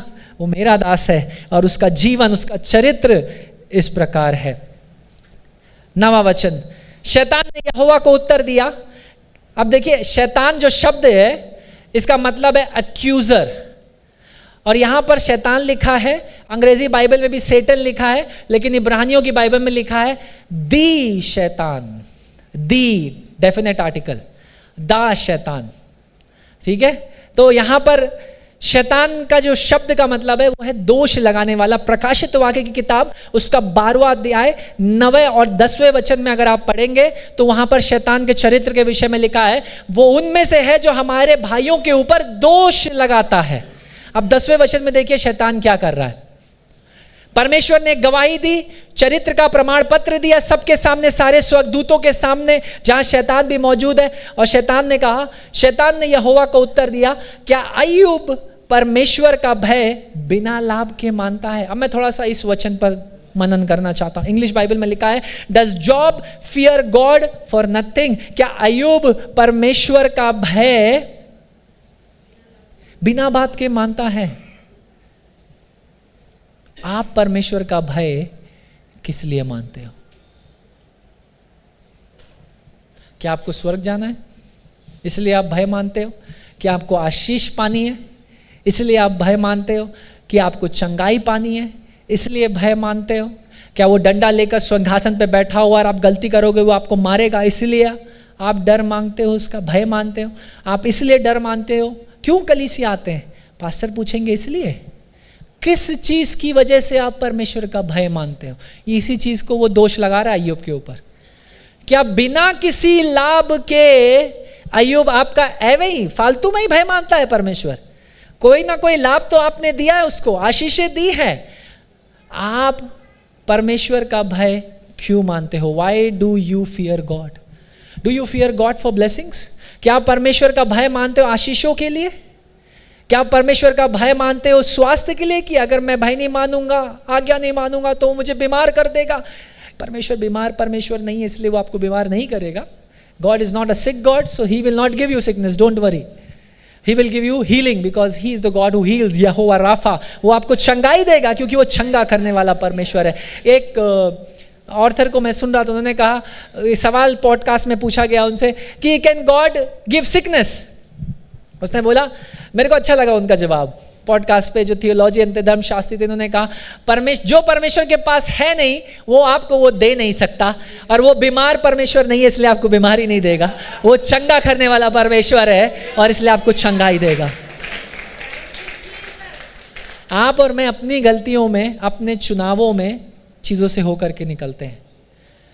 मैं अपनी वाइफ के संग कई बार हम लोगों का तर्क वितर्क होता रहता है क्योंकि वो साइंस की फील्ड से है ना, तो हम लोग कई सारे डिसीजेस को लेकर, इम्यूनिटी को लेकर बातचीत होती रहते हैं। तो मैं उससे पूछता रहता हूँ कि ये बताओ ये कैसे होगा, ये बताओ ये कैसे होगा। तो एक बार मैं जीन थेरेपी के ऊपर बात कर रहा था क्योंकि किसी ने किस बाइबल के कैसे प्रभु ने हमारी संरचना करी है, बड़ा कॉम्प्लेक्स संरचना है, हम बड़ा कॉम्प्लेक्स संरचना है। आपको पता है बिलियंस, अरबों लोग इस पृथ्वी पर मौजूद है, सबका रेटिना स्कैन अलग है। वाह, इसी बात को सोचकर मैं लोग पागल हो जाने चाहिए। यार कैसे हो सकता है, ये कैसे हो सकता है? अरबों लोग मौजूद है, सबका फिंगरप्रिंट अलग है। यानी आप फिंगरप्रिंट लगा, आपका फिंगरप्रिंट अगर कहीं स्कैन है और मुझे उसके अंदर घुसना है, मैं नहीं जा सकता हूं, सिक्योरिटी है, राइट? अद्भुत परमेश्वर, अद्भुत परमेश्वर, राइट? और यहां पर यह शैतान क्या कर रहा है, इसी संरचना के ऊपर उंगली उठाता है। उसका काम ही यही है, हमारे ऊपर दोष लगाने का। कचहरी में क्या होता है, एक प्रोसिक्यूटिंग, एक हमारा जो होता है सरकारी वकील होता है, वो क्या करेगा, इसने किया है, और एक हमारे डिफेंस में खड़ा होता है, हमारी रक्षा करने के लिए कहेगा नहीं इसने नहीं किया है। ऐसा ही कुछ वहां चल रहा है, एक कचहरी चल रही है, सारे स्वर्गदूत खुदा के सामने खुद को प्रस्तुत कर रहे हैं, खुदावन हम यहाँ हाजिर है, शैतान भी मौजूद है, और शैतान से परमेश्वर खुद जो कि न्यायाधीश है, एक्यूजर से, दोष लगाने वाले से कहता है क्या तूने मेरे दास अय्यूब को देखा है? मेरा यह मानना आज की सुबह यही प्रश्न परमेश्वर हम में से कईयों के लिए, क्या तूने मेरे उस दास को देखा है? मैं नाम को नहीं ले रहा हूं, मैं कह रहा हूं क्या तूने मेरी कलीसिया लाइफ स्प्रिंग को देखा? शैतान, उनने देखा कितने खरे लोग, कितने विश्वासी लोग हैं, हमारी क्या गवाहियां हैं, परमेश्वर जब हमारे विषय में क्या कहता है मायने रखता है। और शैतान का काम जब से वो नीचे गिराया गया यही है कि ब्रदरन पे, यानी भाइयों पर, बहनों पे, मसीह लोगों के ऊपर दोष लगाए। तो शैतान बेसिकली परमेश्वर से क्या कह रहा है, क्या अय्यूब बिना किसी लाभ का तेरा भय मानता है? तो वो इनडायरेक्टली परमेश्वर से क्या कह रहा है, तूने उसे घूस खिलाई है भाई, इसीलिए वो तेरा भय मानता है। ऐसे होता है ना कचहरी में, जज एक तरफ फैसला कैसे सुनाएगा, मोटा रकम आप दे दीजिए। कई सही सारे जजेस ऐसे नहीं है बाय द वे, कुछ बहुत अच्छे न्यायमूर्ति भी हमारे संग रहे, लेकिन न्याय प्रणाली हमारी इतनी कमजोर हो चुकी है कि हम लड़ना भी चाहें तो पैसा दबा ले जाता है, राइट? तो शैतान इनडायरेक्टली क्या कह रहा है कि तूने उसको घूस दी है, कुछ खिलाया है, तभी तो वो तेरी आराधना करता है। और आगे बढ़कर वो बताता है घूस में क्या दिया है तूने, क्या लिखा है 10वें वचन में, क्या तूने उसकी और उसके घर की और जो उसका है उसके चारों ओर बाड़ा नहीं बांधा? तूने तो उसके कामों पर आशीष दी है और उसकी संपत्ति देश भर में फैल गई है। भाई तूने आशीष दी है प्रभु, और इन आशीषों की वजह से तूने उसकी रक्षा करी, पहली आशीष क्या दी? तूने उसके परिवार की, उसकी संपत्ति की रक्षा करी। दूसरी आशीष क्या करी? सिर्फ रक्षा नहीं करी, लेकिन उनको बढ़ाया, फैलाया, और वो फैलते चले गए, यहां तक कि अब पूरे विश्व में, पूरे देश में उसकी प्रतिष्ठा है, हर जगह वो फैल गया है। तूने ना केवल रक्षा करी, लेकिन उसे सफल बनाया, और ना केवल सफल बनाया, लेकिन उसे महान बना दिया उस ईस्ट यानी पूर्व देश के सभी व्यक्तियों के बीच में। इसीलिए तो वो तेरी प्रशंसा करता है, इसीलिए तो तेरा भय मानता है। मैं और आप, फिर से मैं कह रहा हूं, क्यों परमेश्वर के पीछे चल रहे हैं? क्यों परमेश्वर का भय मानते हैं? आशीषों के लिए, चंगाई के लिए, छुटकारे के लिए? अगर ऐसा है तो छोड़ दीजिए, क्योंकि कई बार परमेश्वर चंगा नहीं भी करेगा, है ना। मैं कई सारे प्रचार में सुनता रहते, क्योंकि हम लोग ऑफिस में सब पास्टर्स बैठते, कई सारे अच्छे डिस्कशंस होते रहते हैं। तो कई सारे प्रचारक ये इस चीज़ को बड़े ब्लंटली बोल देते हैं कि अगर तुम मेरी नहीं सुनोगे तो परमेश्वर तुम्हारा न्याय करेगा, राइट? तुम मुझे नहीं दोगे तो परमेश्वर तुम्हारा न्याय करेगा। अरे भाई, न्याय परमेश्वर करेगा, आप क्यों कर रहे हैं? हु आर वी टू जज एनीबडी? बाइबल में लिखा है ना, हम किसी का न्याय करने के लिए नहीं बुलाए गए, राइट? मेरे प्रियो, काश हम समझ जाएं कि परमेश्वर हमें चंगा करने के लिए नहीं, हमें धन संपत्ति देने के लिए नहीं, हमें कर्जा मुक्त करने के लिए नहीं, हमें कपड़े, मकान, रोटी देने के लिए नहीं, लेकिन उससे बढ़कर मोक्ष देने के लिए आया, उद्धार देने के लिए आया, जिसे ना पैसा खरीद सकता है, ना दुनिया का सामर्थ और शक्ति उसे दबा सकती है। इसीलिए पौलुस लिखता है गलातियों की पत्री में कि मैं कारागार में बंद हूं, लेकिन मैं खुश हूं कि सुसमाचार तो बंदी नहीं बनाया गया, वो अभी भी फैलता जा रहा है। हालेलुया। और चाहे इसीलिए आज भी आप कितने भी पासवानों को जेल में डाले, जेल में भी सुसमाचार प्रचार हो रहा है। वाह, सुसमाचार को कौन बंदी बना सकता है? शरीर को बंदी बनाया जा सकता है। पौलुस लिखता है मेरा शरीर तो यहां है, लेकिन मैं आत्मा में तुम्हारे साथ हूं, राइट? आप किस वजह से प्रभु के पीछे चल रहे हैं मायने रखता है। Why do we fear and love God? हम क्यों परमेश्वर का भय मानते हैं, उससे प्रेम रखते हैं? क्योंकि उसने मेरी प्रार्थनाओं का उत्तर दिया, उसने मुझे आशीषें दी, अच्छी नौकरी दी, संतान दी, अब वो इसी संतान को आगे अच्छा करियर देगा, करियर देने के बाद अच्छा बीवी या पति देगा, पति या पत्नी देगा, फिर उन्हें भी आशीष। किन आशीषों की वजह से हम प्रभु के पीछे चल रहे हैं? या हम इसलिए उसके पीछे चल रहे हैं क्योंकि वो सच में राजाओं का राजा, प्रभुओं का प्रभु, हमारा उद्धार करता यीशु मसीह है।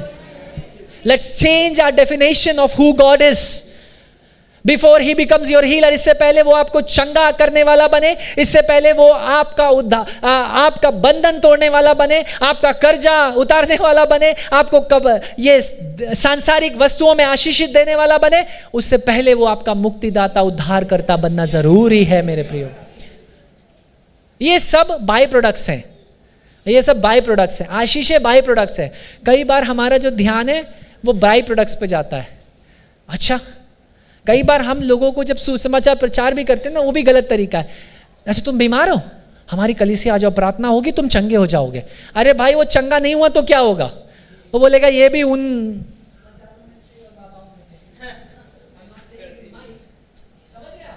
तब परमेश्वर में और उसमें क्या अंतर रह जाएगा? उसको ये बताइए, भले तू चंगा हो या ना हो, तो जिंदगी भर इस बीमारी में रहे, लेकिन उससे बढ़कर जब तू मरेगा तो स्वर्ग में एक सिंहासन है जो तेरे लिए परमेश्वर ने अपने बगल में बैठने के लिए तैयार करके रखा हुआ है।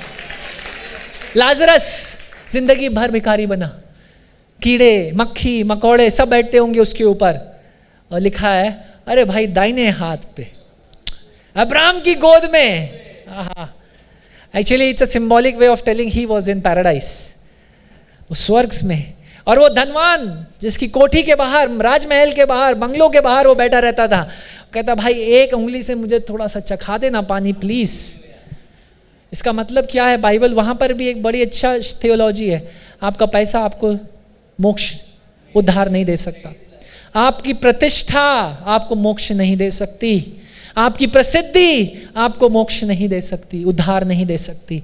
आप कैसा प्रभावशाली और कितने शक्तिशाली व्यक्ति है, कितने धनिष्ठ, कितने धनवान व्यक्ति है, वो आपको उद्धार नहीं दे सकता। उद्धार सिर्फ एक ही दे सकता, और वो है यीशु मसीह।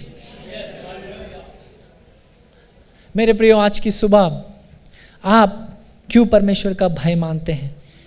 क्यों उसके पीछे चलते हैं? 13वें से 19वें वचन में हम देखते हैं उसका अय्यूब की दुख, उसका दर्द, उसका सारे जानवर, 10 बच्चे, सबकी मृत्यु हो जाती है, सबकी मृत्यु हो जाती है, सबको एक साथ नाश विनाश होता है सबका। एक विपत्ति उसके सर पर टूट जाती है। अचानक से मान लीजिए एक तूफान आया, अचानक से उसके सर पर, सब कुछ बढ़िया चल रहा था, ये पूर्व देश में उसका नाम प्रसिद्ध था, घनिष्ठ, धनवान, प्रसिद्ध, अच्छा चरित्र, परमेश्वर भी उसके विरुद्ध में कुछ नहीं बोल सकता था। परमेश्वर ने भी उसको प्रमाणित किया कि ये खरा व्यक्ति है, मेरा भय मानने वाला, मुझसे प्रेम करने वाला। और अचानक से शैतान क्या कहता है? परंतु अब अपना हाथ बढ़ाकर जो कुछ उसका है उसे छू, तब वो तेरे मुंह पर तेरी निंदा करेगा। यहोवा ने शैतान से कहा, सुन, जो कुछ उसका है वह सब तेरे हाथ में है, केवल उसके शरीर पर हाथ ना लगाना। तब शैतान यहोवा के सामने से चला गया। मेरे प्रियो, जो कुछ शैतान को अनुमति दिया, जो कुछ यानी संपत्ति, बच्चे, सब पर तू हाथ लगा सकता है, लेकिन मेरे दास को छूने की अनुमति तुझे नहीं देता हूं मैं। यानी उसका जीवन, उसका प्राण मेरे हाथों में है। मेरे प्रियो, ये जो एक और नोशन मैं और आज की सुबह क्लियर करना चाहता हूं, ये जनरेशनल कर्स, मैं प्रचारों में आपके ऊपर पीढ़ियों का पाप है। जैसे हम लोग कोई और धर्मों में सुनते हैं ना, इतना पैसा चढ़ाइए, मैं आपके लिए प्रार्थना करूंगा तो ये दूर हो जाएगा। This was the biggest problem in the initial Christianity, purgatory, the doctrine of purgatory. अगर आपने सुना हो, कैथलिक मूवमेंट में था ये एक डॉक्ट्रिन कि अभी जब आपका ये जो लोग मरे हैं ना, प्रेमी जन, ये मरे नहीं, अभी इनका आत्मा ना एक ऐसे स्थान पे रखा गया जिसका नाम है परगेटरी। अभी मैं इनके लिए प्रार्थना करूंगा, बढ़िया दान मेरे पास लाओ, जितना बढ़िया दाम होगा उतना बढ़िया मेरी दुआ होगी और वो स्वर्ग में सिंहासन को पाएंगे। मेरे प्रियो, द टाइम, जिस समय आपने यीशु मसीह को अपना खुदा, अपना परमेश्वर, अपना मुक्तिदाता, अपना उद्धारकर्ता के रूप में ग्रहण किया, सारे पीढ़ियों के श्राप को उसने समाप्त कर दिया। अब वो एक ऐसी पीढ़ी को तैयार कर रहा है जो आशीषित होगी। आपके द्वारा आपके बच्चे आशीष पाएंगे, ये लिखा है ना बाइबल में। तेरी धार्मिकता के कारण, तेरी विश्वास योग्यता के कारण, तेरी आज्ञाकारिता के कारण तेरा घराना उद्धार पाएगा, तेरा घराना आशीषित पाएगा। कोई पीढ़ियों का श्राप नहीं है मेरे प्रियो। अगर आप सच्चे दिल से मसीह आपका परमेश्वर है, मैं चुनौती देता हूं इन जादू टोना करने वालों को, वो आकर करे। मैं देखता हूं ऐसा कौन सा जादू या टोना है जो हमारे विरुद्ध काम करेगा, क्योंकि बाइबल में लिखा है ऐसा कोई शस्त्र नहीं जो तेरे विरुद्ध बनाया जाएगा और वो सफल होगा, क्योंकि मैं तेरे साथ हूं। I am the great I am. वो यहोवा राफा, वो यहोवा निस्सी, वो यहोवा ईरे। मैं जितने नाम ले लूं, 99 नाम है कम से कम उसके बाइबल में, वो भी कम पड़ जाएंगे। इब्रानी भाषा में उसके कितने सारे नाम हैं, क्योंकि हर नाम में वो कुछ अद्भुत कर कर दिखाने वाला परमेश्वर है। मेरे प्रियो, शैतान आपको छू तक नहीं सकता। हालेलुया। बोले, शैतान मुझे छू नहीं सकता। लेकिन ये तभी संभव है, सुन लीजिए ध्यान से, कंडीशन ये है जब खुदा आपके दिल में बैठा हो, जब उसका वचन, उसका कलाम, उसका ये जीवित वचन आपके जीवन और आपके परिवार की रक्षा कर रहा हो। जिस घर में हर दिन प्रार्थना करी जाती है, दुआ बंदगी होती है, उसकी भक्ति और प्रार्थना होती है, उस घर के विरुद्ध कोई काम सफल नहीं होगा। मैं आपको बता देता हूं, पास्टर ने बहुत अद्भुत गवाही यहां से वरिष्ठ पासवान ने दिया है, 2 भाइयों का, अगर आपको याद हो, कि सबसे बड़े तांत्रिक को तमिलनाडु में उसने बुलाया कि मेरे भाई के विरुद्ध उसे मारना है, और सबसे बड़ा दुष्ट आत्मा जब भेजा, दुष्ट आत्मा आकर उससे क्या बोलता है तांत्रिक से? अरे भाई, उसके घर के चारों ओर एक लहू का बेड़ा है जिसको मैं क्रॉस करके नहीं जा सकता, और वो है यीशु मसीह का लहू। आज की सुबह मेरी प्रार्थना है, इन अंधविश्वासों से हम बाहर निकलें।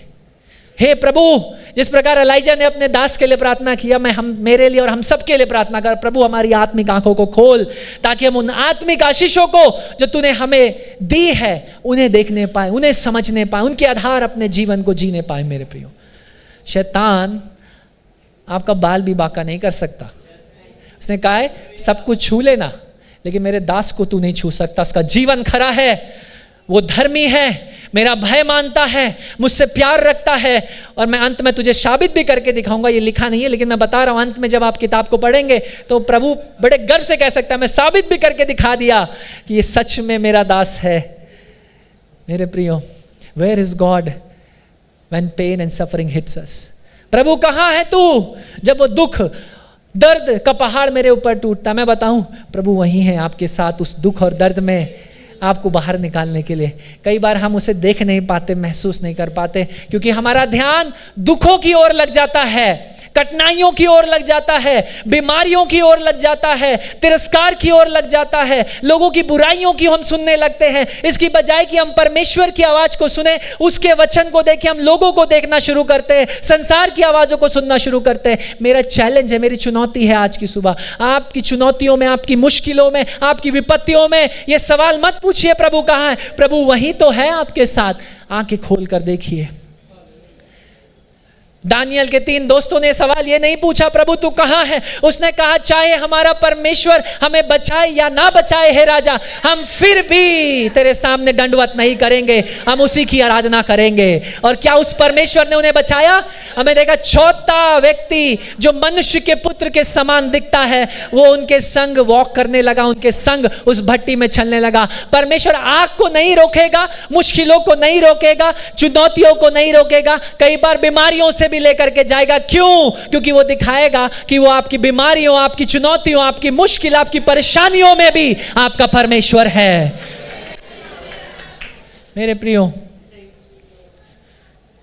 काश हम इस सच्चाई को समझ जाए कि जब सब कुछ चला गया, अय्यूब 20 और 22 में, 13 से 19 में मैंने बताया उसकी दुख और दर्द की पीड़ा की शुरुआत हुई। आप सोचिए अगर आप और मैं उसकी जगह होते, मैं और आप माँ बाप हैं, हम में से कई माँ बाप हैं, बच्चों के ऊपर मैंने बताया एक छोटा सा बुखार आता है तो हम लोगों को टेंशन होने लगती है। सोचिए कैसी खबर अय्यूब के लिए रही होगी। दास आकर कह रहा है, हे स्वामी तेरे बच्चे जश्न मना रहे थे, अचानक से पूर्व से एक हवा आई, सबके सब नाश हो गए। ओहो हो स्वामी, अचानक से ये दूसरे देश के लोग आए और तेरे गधे, तेरे लाइफ स्टॉक, तेरे जानवरों को सब ले गए, अब तेरे पास कुछ नहीं है। वाह, सारी संपत्ति, सारा धन, परिवार, सब कुछ ले गया, सब कुछ चला गया। अय्यूब नीचे बैठ जाता है शोक में। वो बाइबल में क्या लिखा है? अपने कपड़े फाड़ता है। पुराने नियम में बताएं, ये एक कस्टम था, इसको मजाक मत समझिएगा। आज के दिन भी आप देखते होंगे जब लोग विलाप करते हैं, क्या करते हैं? जब ऐसी कोई न्यूज़ हिट करती है वो कपड़े फाड़ लेंगे, माथा पीटेंगे। लेकिन बाइबल में नए नए वचन में कहा, हम संसार की तरह विलाप नहीं करते। क्यों? क्योंकि हमारे पास एक धन्य आशा है कि हम अपने प्रेमियों जन से एक दिन जरूर मिलेंगे। लेकिन पुराने नियम में व्यवस्था थी, अब उसके अपने बच्चे मर गए हैं, संतान चले गए, उसको दुख संपत्ति का नहीं था मेरे ख्याल से, उसको दुख इस चीज का था कि मेरे 10 के 10 बच्चे चले गए। उसने क्या किया? उसने कपड़े उठारे, अपने कपड़े फाड़ दिए। ही टोर हिज क्लोथ्स, बाइबल में लिखा अपने कपड़े फाड़े, सर पर राख मली और बैठ गया विलाप करने के लिए प्रभु के सामने। 20 से 22 पढ़ लेते हैं। आप देखिए क्या उसने किया। उस दुख, उस दर्द, उस विनाश, जब सब कुछ अंधकार जैसा था, कुछ सामने दिखाई नहीं दे रहा था, देखिए उस परिस्थिति में उसने क्या किया। आप देखिए 20 से लेकर 22 तक मैं पढ़ने जा रहा हूं। तब अय्यूब उठा। देखिए पहले जब ये खबर आई तो वो विलाप कर रहा था, रो रहा था परमेश्वर के सामने। लिखा है अय्यूब उठा, भागा, फाड़, सिर मोड़कर भूमि पर गिरा और दंडवत करके कहा, मैं अपनी मां के पेट से नंगा निकला और वहीं से नंगा लौटा जाऊंगा। यहोवा ने दिया और यहोवा ने ही लिया, यहोवा का नाम धन्य है। हालेलुया। इन सब बातों में भी अय्यूब ने ना तो पाप किया और ना परमेश्वर पर मूर्खता से दोष लगाया। आहा, देखिए क्या लिखा है, तू ही देता है, तू ही लेता है। कई बार ना हम उसका दूसरा भाग बड़े अच्छे से समझते हैं, तू लेता है। जब ऐसी कोई विपत्ति, संकट, दुख, चुनौती आती ना, कई बार प्रभु तूने किया है। लेकिन इस सच्चाई को पहचानना क्यों भूल जाते हैं कि देने वाला भी तो वही है। उसने दोनों, ये अपने आप में एक कंप्लीट थियोलॉजी है, संपूर्ण धर्मशास्त्र। अगर इसके ऊपर बुक्स लिखी गई हैं बाय द वे, इस 2 स्टेटमेंट के ऊपर कि तू ही देता है, तू ही लेता है, किताबें लिखी गई हैं। तो अपने आप में मैं समझा नहीं सकता क्योंकि समय संक्षेप है, लेकिन मैं आपको बता दूं ये अपने आप में संपूर्ण एक थियोलॉजी है, एक धर्मशास्त्र है। वो दिखाता है नजरिया, संपूर्ण एक दृष्टिकोण अय्यूब का कि वो कैसे परमेश्वर को देख रहा था। वो कहता है प्रभु जब मैं मां के गर्भ से आया था तो मैं कैसे आया था? मैं नंगा आया था, मैं नग्न अवस्था में आया था प्रभु, और जब मैं वापस इस पृथ्वी में मिट्टी बनकर चला जाऊंगा, मैं कैसे जाऊंगा? मैं नंगा ही वापस तो जाऊंगा। इसलिए मैं इस बात को पहचानता हूं, इस दुख की घड़ी में, इस दर्द की घड़ी में, इस विनाश की घड़ी में मैं इस बात को पहचानता हूं कि मेरी संपत्ति को देने वाला तू ही तो था। तेरे बिना मेरी आशीषें कौन दे सकता था? अगर पूर्व के देशों में मुझे सबसे महान गिना गया वो सिर्फ तेरी ही तो वजह से था, और आज अगर तूने पलटकर उन्हीं संतानों को वापस ले लिया है, उस संपत्ति को वापस ले लिया, उस महानता को वापस ले लिया, मैं फिर भी तेरे नाम की प्रशंसा करूंगा। यह है संपूर्ण धर्मशास्त्र, संपूर्ण वचन।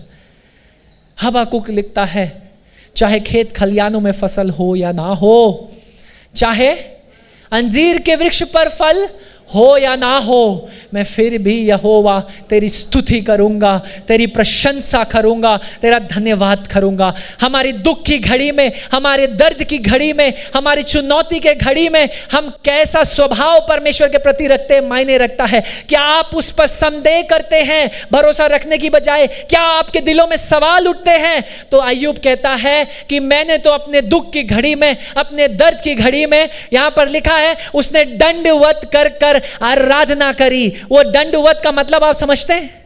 दंडवत समझते हैं? प्रोस्टेट। दंडवत का मतलब सिर्फ इतना नहीं होता है, दंडवत का मतलब होता है सर के बाल पूरा गिर जाना। समझ में आया आपके? दंडवत कर कर बाइबल में लिखा है ही वर्शिप्ड यहोवा। वाह! मृत्यु के बीच में भी, विनाश के बीच में भी, दर्द और दुख और चुनौती के बीच में भी, जो सब कुछ खो दिया उस परिस्थिति के बीच में भी वो कहता है प्रभु मैं तेरी आराधना करूंगा। आगे लिखा है ही प्रेज्ड गॉड, ही वर्शिप्ड, उसने आराधना करी। उसने सिर्फ आराधना नहीं करी, उसने परमेश्वर की स्तुति भी करी। हालेलुया! अपने दुख और घड़ी में, दुख की घड़ी में, दर्द की घड़ी में परमेश्वर की आराधना करना शुरू करिए। परमेश्वर की प्रशंसा, उसकी स्तुति गाना शुरू करिए। सवाल पूछने की बजाय उसके ज्ञान पर, उसकी बुद्धि पर, उस परमेश्वर की समझ पर जो सारे प्राणियों को जिसने संरचना करी, उसकी बुद्धि पर अपना विश्वास रखिए। लिखा है be still and know God, know that I am your God. स्थिर हो जा और जान कि मैं यहोवा हूं, मैं परमेश्वर हूं। लेकिन जब विनाश, विपत्ति, मुश्किल, कठिनाइयां, दर्द, बीमारियां जब हमारे सामने आती है, क्या हम स्थिर रहते? हम सबसे बेस्ट पेडियाट्रिक्स को कॉल करते हैं, बच्चों के डॉक्टर को। अगर आपका बच्चा छोटा है तो मैं और मेरा पत्नी, मैं आपको बता रहा हूं हमने कैसी लड़ाई जूझी है, और आप सब ने जूझी होगी अपने अपने समय में। 104 बुखार, हम सबसे बढ़िया पेडियाट्रिक, इसको दिखाया नहीं हो रहा, उसको दिखाया नहीं हो रहा, 5 दिन हो गए बुखार ने। उन्होंने कहा दुआ करेंगे, आज पूरी रात सोएंगे नहीं, दुआ करेंगे। मैंने जाने से बोला आज दुआ करेंगे। सुबह के 3 बज गए, 4 बज गए, कुछ नहीं हुआ, 6 बजे से बुखार खत्म। जो 5 दिन में डॉक्टर्स की दवाइयां नहीं खत्म कर पा रही थी, अलग अलग पेडियाट्रिक्स को दिखा दिखा कर हम लोग परेशान हो गए। हमने कहा प्रभु अब कुछ नहीं होगा, लेकिन अब हम सिर्फ तेरी आराधना और स्तुति करेंगे, क्योंकि तू चंगा करता है, तू जीवन देता है। जीता है वो जीवन, तो उसकी ओर क्यों नहीं देखते?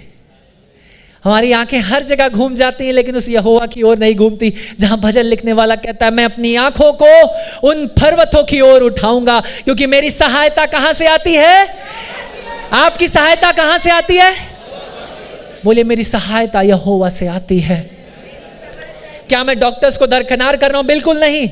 साइंस और मेडिसिन का अपना जगह है, अपना स्थान है, और जो कुछ साइंटिस्ट कर पाए, विज्ञान कर पाए, वो परमेश्वर के अनुग्रह और ज्ञान की वजह से ही है, उनका अपना स्थान है। कोई भी दवाई आपको चंगा नहीं कर सकती, कोई डॉक्टर मुझे लिख करके बता दे। मैं एक पॉडकास्ट सुन रहा था, मैं सिर्फ क्रिश्चियन पॉडकास्ट नहीं, नॉन क्रिश्चियन पॉडकास्ट, मतलब सेकुलर डॉक्टर्स को भी सुनता रहता हूँ।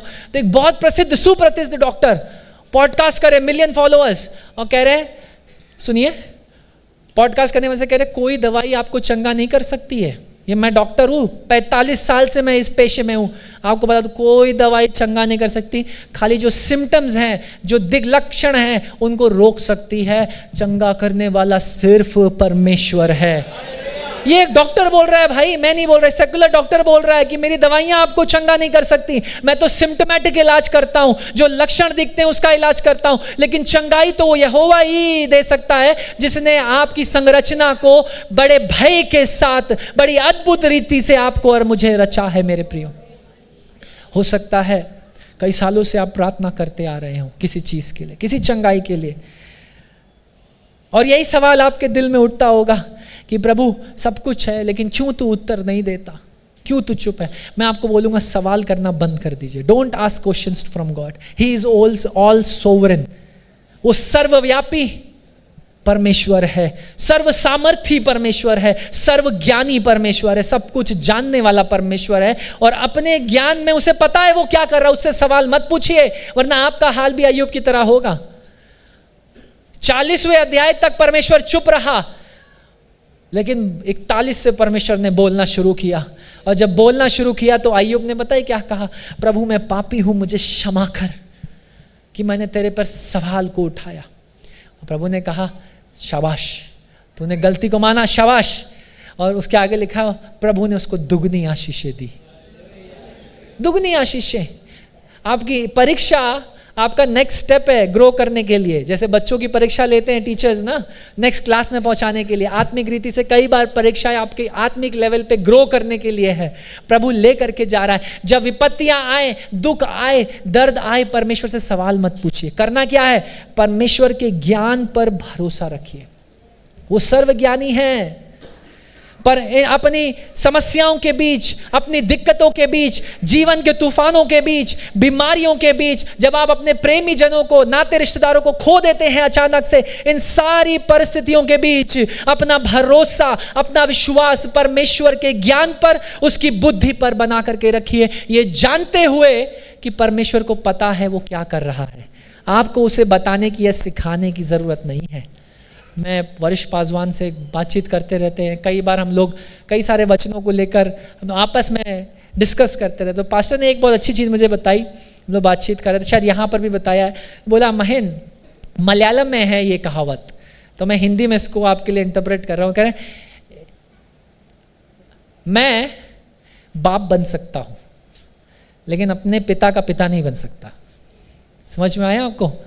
इस मलयालम में बहुत अच्छे तरीके से कहा हुआ था, मैं इंटरप्रेट करने की कोशिश करता हूँ कि मैं और आप पिता बन सकते हैं, शादी करने के बाद बच्चे हमें देगा प्रभु, लेकिन अपने पिता का पिता नहीं बन सकते। तो बाप को नहीं सिखाइए कि बाप कैसे बनना है,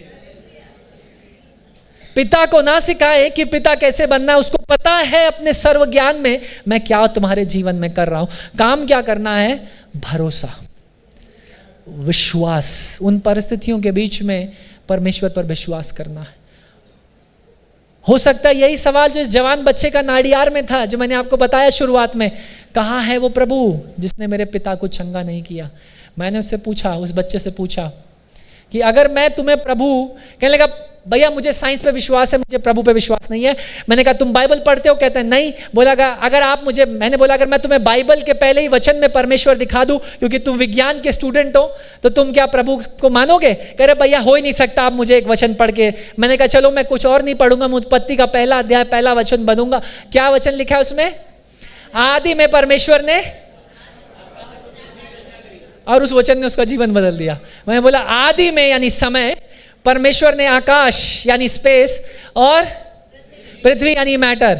तो एक किसी भी साइंटिस्ट से पूछेंगे यूनिवर्स किस में एग्जिस्ट करता है? 3 चीजों से, टाइम, स्पेस एंड मैटर।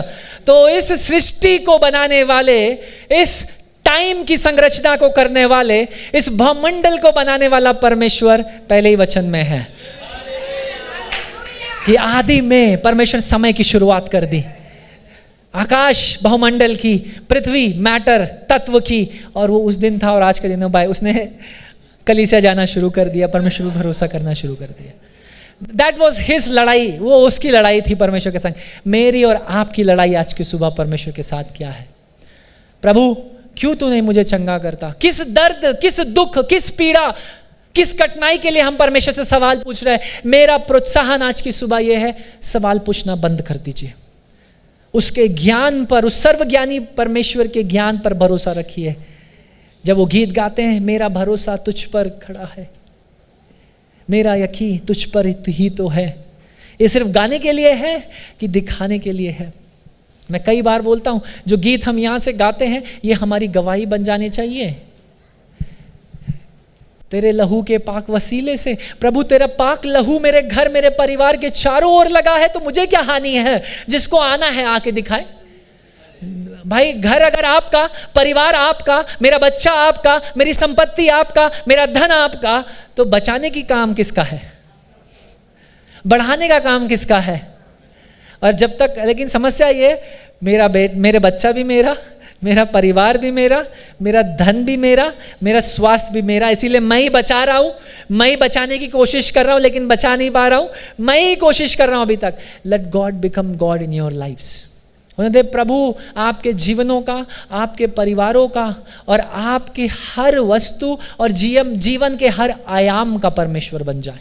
पारिवारिक, आत्मिक, भौतिक, शारीरिक, मानसिक, आर्थिक, हर आयाम में और हर बात के ऊपर वो आपका परमेश्वर बन जाए। तो आपके सवाल को इस किताब में, अय्यूब की किताब में कहीं ये उत्तर नहीं है कि प्रभु कहाँ है।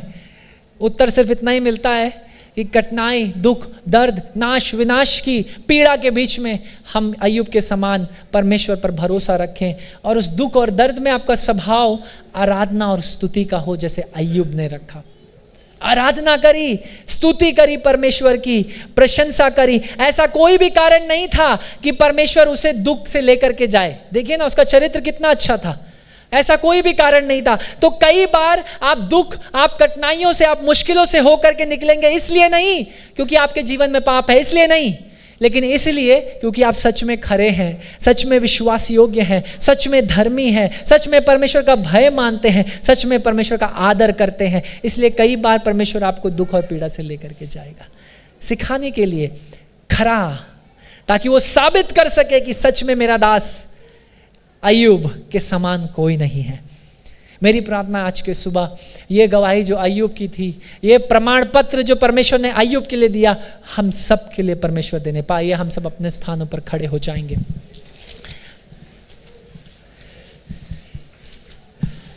मुझे नहीं पता आज की सुबह आपकी लड़ाई परमेश्वर के साथ किस चीज़ के लिए है, और हो सकता है वो लड़ाई गलत शब्द है, लड़ाई नहीं, हो सकता है हम सवाल पूछ रहे हैं, प्रभु तू कहाँ है? मैं इतने सालों से इस चीज़ के लिए प्रार्थना कर रहे हैं, या इस दुख से, इस विपत्ति से, इस कठिनाई से, इस मुश्किल से क्यों लेकर के जा रहा है?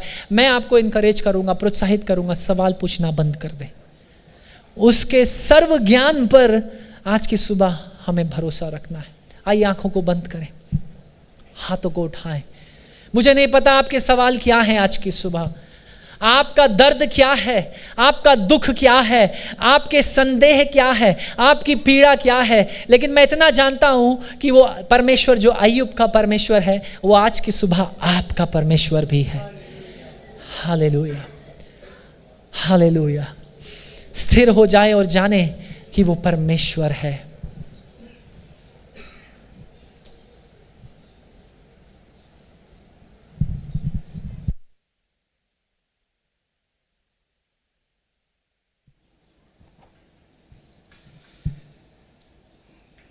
परमेश्वर के वचन से जो आज के दिन आपके सामने पेश किया गया है पवित्र आत्मा के द्वारा,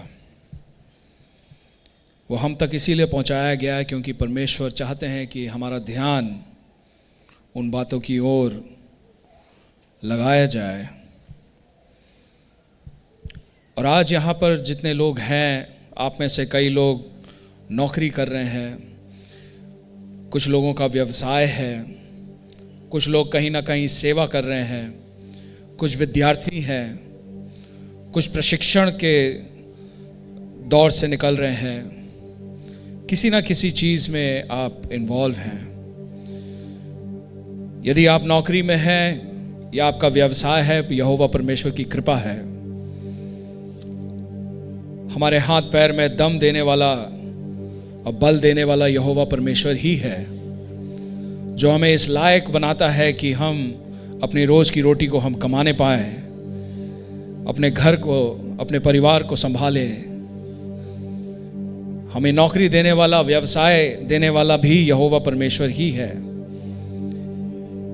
मेरा सवाल आपसे ये है आज के दिन कि यदि आपसे ये नौकरी छीन लिया जाए या आपका व्यवसाय बंद हो जाए, आपकी रवैया क्या होगी परमेश्वर के सामने? क्या आप परमेश्वर पे उंगली उठाकर आप दोष दोगे कि ये तूने कैसे होने दिया, मैंने क्या बिगाड़ा, मुझसे क्या गलती हो गई, मैंने ऐसा क्या किया है जो तूने ठीक समझा कि मैं इस दुख को उठाऊं?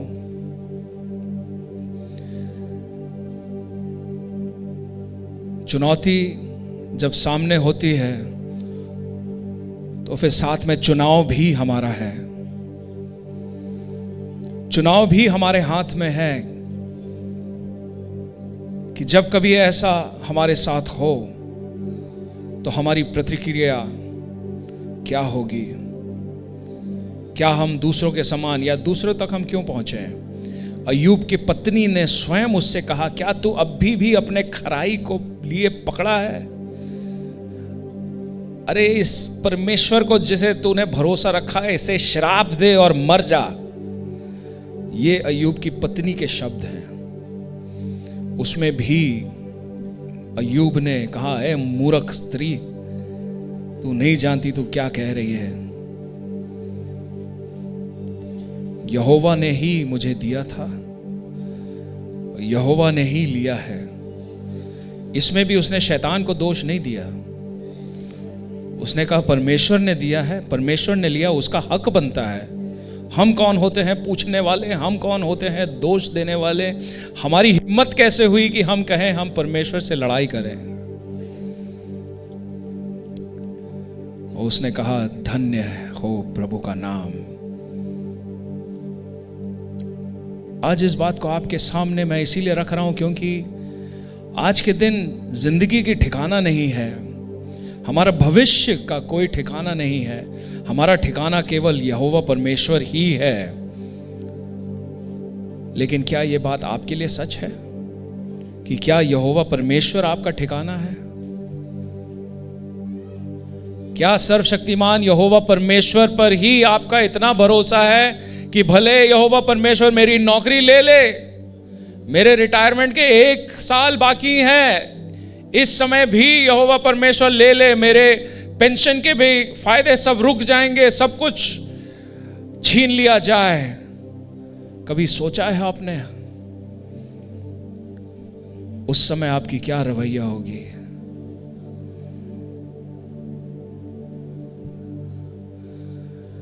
मैं हाथ उठाकर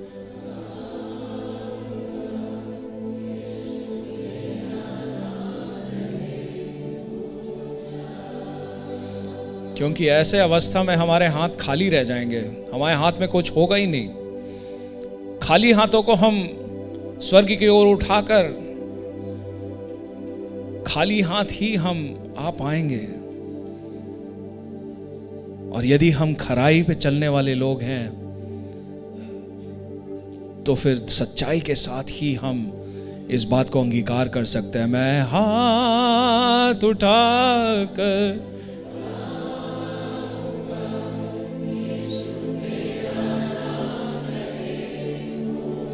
मेरे पास कुछ ना भी बचे तो भी मैं हाथ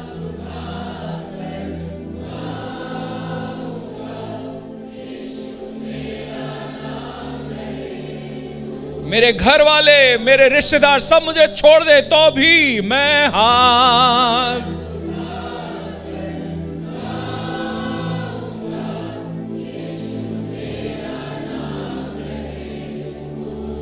मेरा बैंक का खाता खाली हो जाए तो भी मैं हाथ